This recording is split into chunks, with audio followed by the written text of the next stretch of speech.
আসসালামু আলাইকুম, welcome to TNT-Lessons। আজকে আমরা যে বিষয় নিয়ে কথা বলবো সেটা হচ্ছে যে average value of kinetic and potential energy of a harmonic oscillator. So আমরা জানি কি x is equal to a sine omega T plus phi.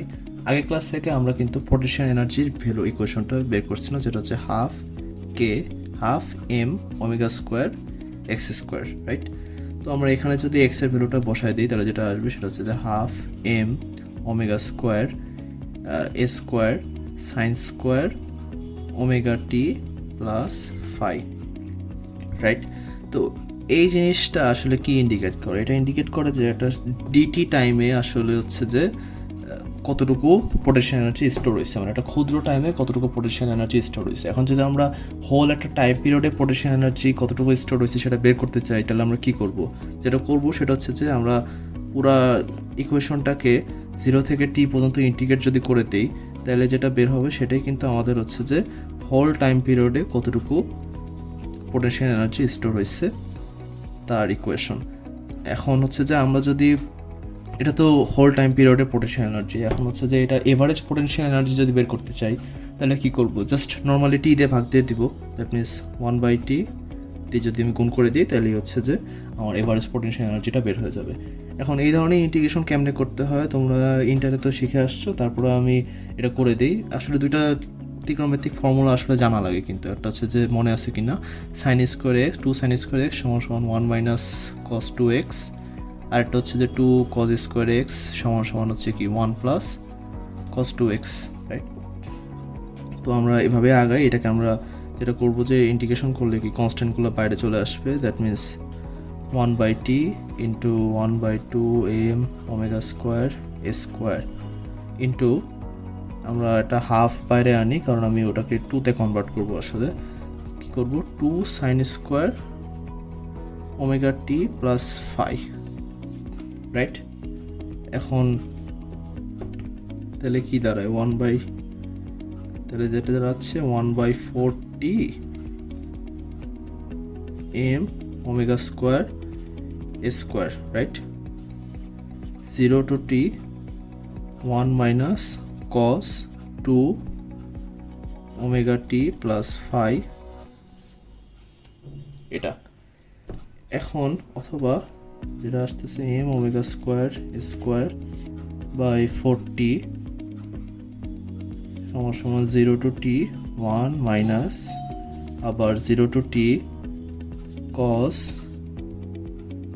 2 omega T plus phi. এখন আমরা আসি, এটা হচ্ছে যে এই cos 2 ওমেগা টি প্লাস ফাই এটাকে যদি আমরা 0 থেকে টি পর্যন্ত ইন্টিগ্রেট করি তাহলে ভ্যালু কত হবে? এখন 0 থেকে টি পর্যন্ত ইন্টিগ্রেট করার মানে হচ্ছে যে একবার হচ্ছে যে আমরা টি এর ভ্যালু 0 বসাবো, আর একবার টি এর ভ্যালু বসাবো হচ্ছে যে টোটাল টাইম পিরিয়ড, তারপর দুইটা যদি আমরা মাইনাস করে দিই তাহলে যে ভ্যালুটা আসবে সেটাই কিন্তু হচ্ছে যে আমাদের cos 2 ওমেগা টি প্লাস ইন্টিগ্রেশনের ভ্যালুটা। এখন আমরা আগের ক্লাসে কিন্তু পড়ছিলাম সেটা হচ্ছে যে আমরা যদি টি এর জায়গায় যদি আমরা একটা টাইম পিরিয়ড যোগ করে দিই তাহলে যেটা হয় যে কজের ভ্যালু অথবা সাইনের ভ্যালু যাই থাকে সেটা চেঞ্জ হয় না। দ্যাট মিনস আমি এখানে যখন টি এর ভ্যালুটা 0 বসাবো অথবা যদি আমি টি এর ভ্যালুটা হোল টাইম পিরিয়ড পর্যন্তই বসাই তাহলে যেটা হবে যে আমার এই কজের ভ্যালুটা কিন্তু অ্যাকচুয়ালি আনচেঞ্জ থাকবে। দ্যাট মিনস আমি যদি কজের ভ্যালু 0 বসায় যে ভ্যালুটা পাবো এবং কজের ভ্যালু টি বসায় যে ভ্যালুটা পাবো দুইটাই অ্যাকচুয়ালি সেম হবে।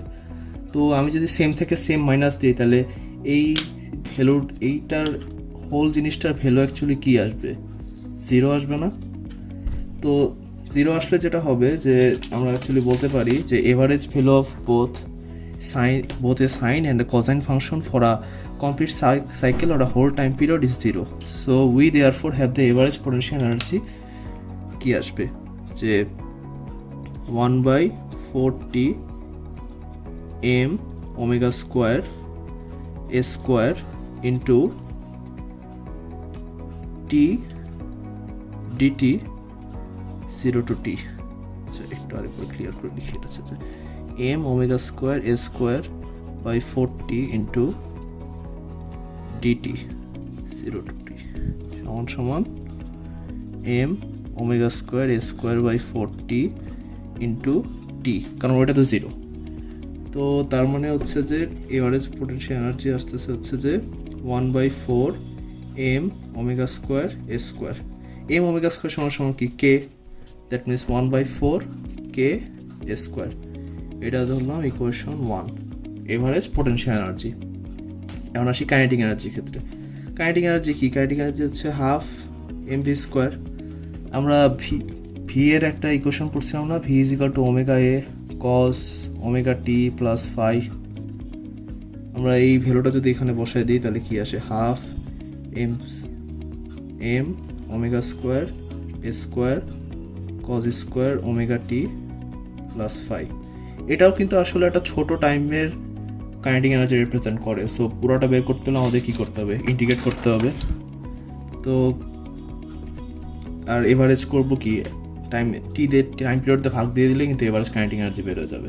এটা আসলে সেম পোটেনশিয়াল এনার্জির মতোই হবে। তাহলে ফর্মুলাটা হচ্ছে যে 1/t average of 0 to t half M omega square square cos half M omega square square cos square omega T plus phi. So এখানেও আমরা কস স্কোয়ারকে তো ডিরেক্ট ইন্ডিকেট করা যায় না, আমরা যেটা করবো যে 2 মাল্টিপ্লাই করে দিব। তাহলে এটাও সেম এরকমই আগের মতোই 1/2 into 1/t into 1/2 m omega square square into একটা 1/2 বাইরে আনবো এনে 0 থেকে টি, যেটা করবো যে 2 cos square omega T plus phi. That means m omega square square 40 0 to t 1 plus cos 2 omega t plus phi, right? এখন এখানেও কিন্তু আবার এইটার ভ্যালু কিন্তু কি হবে? 0ই হবে, যেহেতু বললাম যে টাইম পিরিয়ড 0তে যে ভ্যালুটা আর টাইম পিরিয়ডের যে ভ্যালুটা দুইটা কিন্তু সেম। কারণ আগে আমরা কিন্তু পড়ছিলাম যে মনে করো যে 8 সেকেন্ড পর পর এক্স এর ভ্যালু, আগের ক্লাসে বলছিলাম যে 8 সেকেন্ড পর পর যদি 8 সেকেন্ড যদি টাইম পিরিয়ড হয় তাহলে 8 সেকেন্ড পর পর কিন্তু এক্স এর ভ্যালুটা সেমই থাকতেছে। তো এক্স সমান সমান কী ছিল? এ সাইন ওমেগা টি। তো 8 সেকেন্ড পর পর যদি এক্স এর ভ্যালু সেম থাকে, এখানেও কিন্তু সেম, যে আমি যদি 8 সেকেন্ড প্রথমে 0 দিই, তারপর 8 দিই, তারপরে 16 দিই, তো যেটা দেখা যায় প্রত্যেকবারই এক্স এর ভ্যালুটা সেম থাকতেছে। তো আমি যদি 16 সেকেন্ড মাইনাস 8 সেকেন্ড করি তাহলেও ভ্যালু আসবে 0, আবার যদি আমি 8 সেকেন্ড মাইনাস 0 সেকেন্ড করি তাহলেও যে ভ্যালুটা আসবে সেটাও আসবে 0।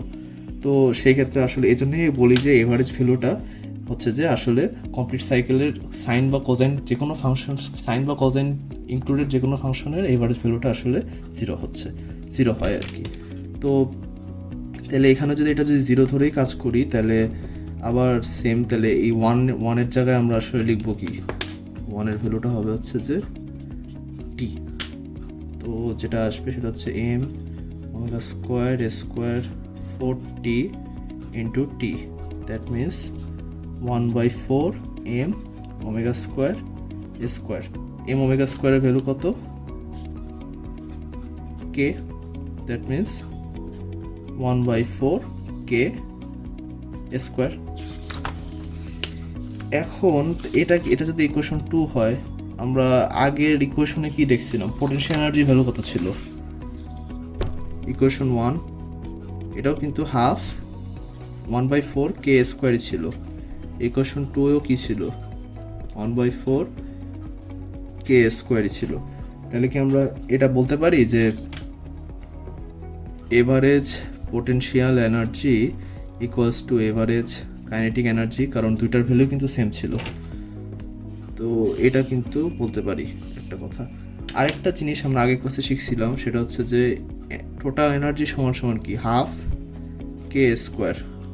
এখন আমি এনার্জিকে যদি 2 দিয়ে ভাগ করে দেই তাহলে যেটা আসবে সেটা হচ্ছে যে 1/4 কে স্কোয়ার, যেটা সমান সমান কি? এভারেজ পোটেনশিয়াল এনার্জি অথবা average kinetic energy. That means total এনার্জির অর্ধেক হচ্ছে যে আমার মেইন কাইনেটিক এনার্জি অথবা মেইন পোটেনশিয়াল এনার্জি সমান।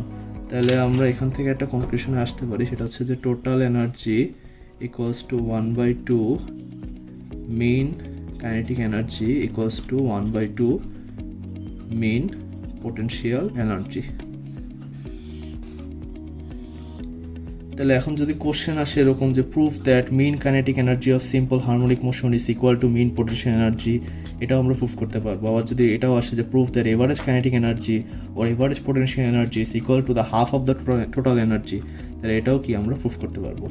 নেক্সট ক্লাসে আমরা হচ্ছে যে একটা ইকুয়েশন থেকে কীভাবে ম্যাক্সিমাম অ্যামপ্লিটিউড, তারপরে হচ্ছে displacement, velocity, acceleration, frequency, angular frequency, time period, এগুলো কীভাবে বের করতে হয় ওইটার একটা এক্সাম্পল শিখবো। আজকে এই পর্যন্তই, ধন্যবাদ।